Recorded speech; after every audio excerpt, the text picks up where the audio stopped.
This video is an introduction to the thermal conductivity experiment. The thermal conductivity experiment consists of a thermal conductivity tester that functions with a hot plate that creates heat. We'll go ahead and open this and show you. You have on the upper side a hot plate.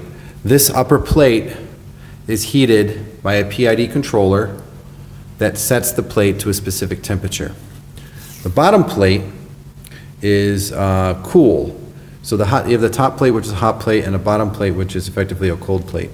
The cold plate is controlled by a glycol water mixture that is circulated through the plate by a cooler. The cooler sets the temperature of the cold water.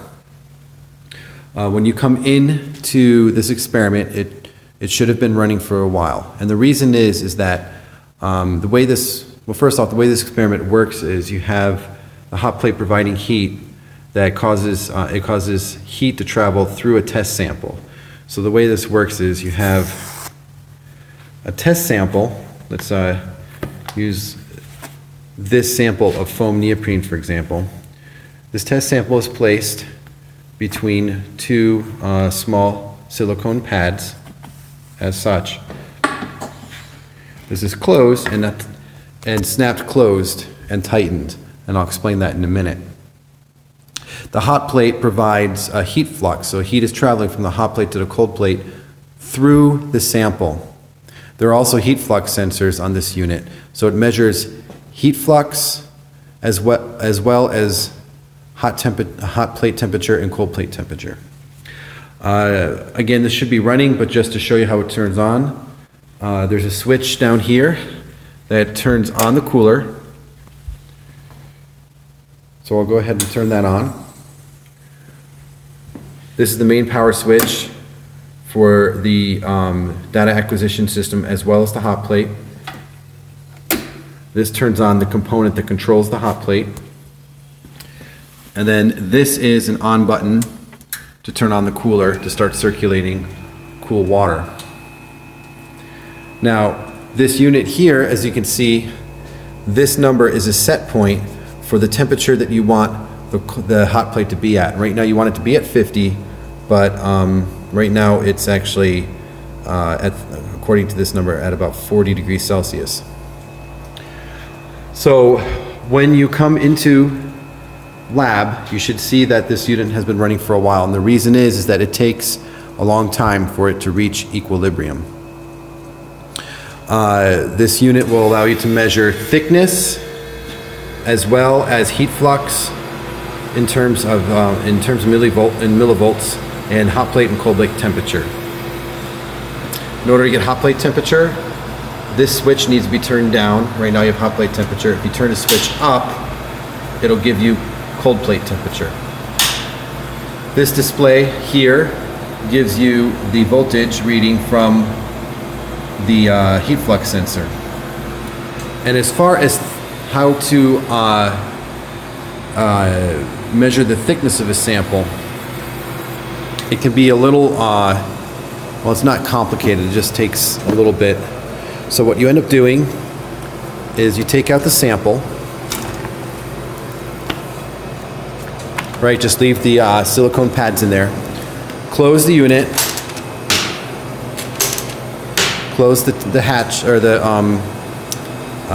latches, and then turn this knob in order to tighten it. Now, take note, it's opposite to what's intuitive. Turned to the right, it loosens, turned to the left, it tightens. So I'm gonna go ahead and tighten it. Now, when do you stop turning? You'll see here that there is a green light. You are to keep turning the knob until that green light goes off. So I'm going to go ahead and keep turning it until that green light turns off. But you have to be careful when it starts to become, when you start turning the knob and it starts becoming a little tough to turn, lighten up a little bit because you need to stop. There it goes off. I'm going to loosen it again until it turns on. There you go.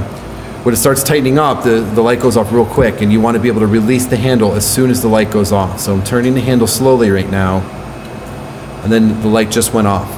Once that happens, you come up, take a dial reading.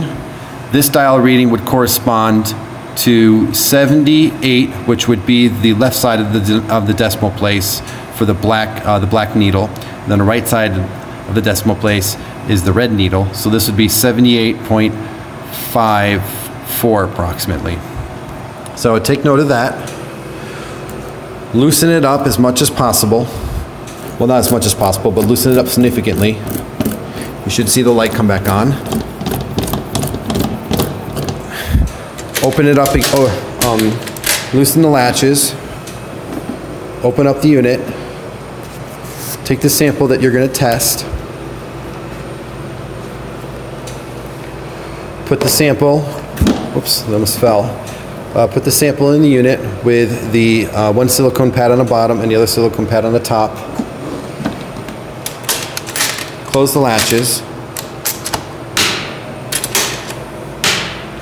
and then turn and tighten the unit, or tighten the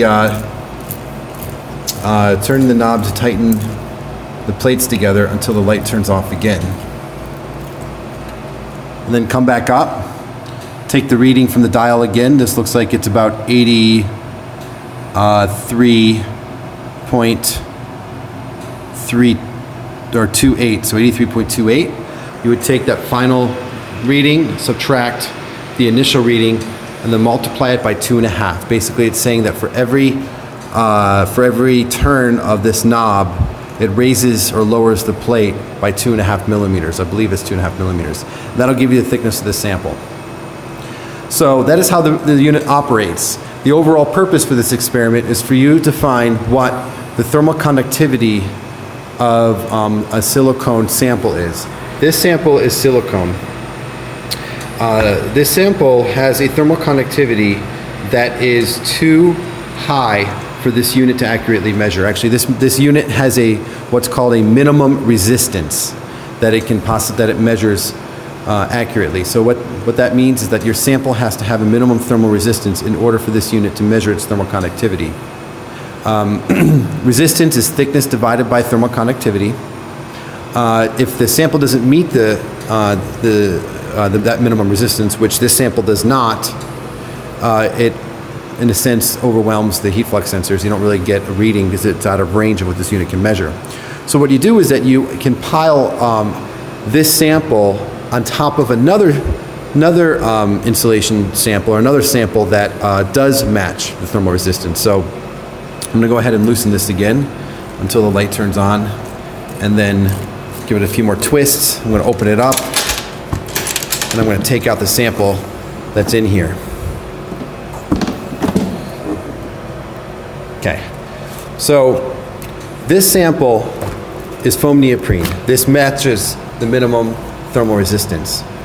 When you come into lab, this sample will have been in a testing unit for a significant amount of time. So the unit reached equilibrium. I'll explain how you know it reaches equilibrium in a minute.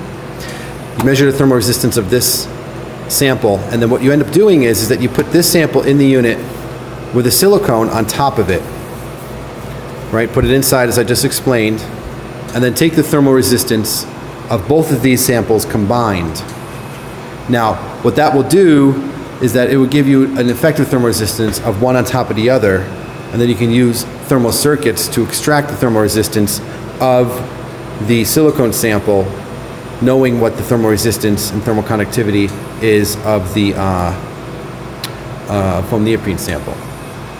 As far as when you hit equilibrium, what you're going to do is once you put these samples in, you are going to wait a half an hour, 45 minutes possibly, and then you are going to start taking heat flux sensor readings. So what you're going to do is take this heat flux sensor reading, the voltage from the heat flux sensor, and you are going to take that measurement every 2 minutes. Once the reading from the heat flux sensor changes less than 1% or 2% within 2 minutes, you probably have reached what's called an initial equilibrium. Okay, I hope that's helpful. This concludes the instructional video for the thermal conductivity experiment.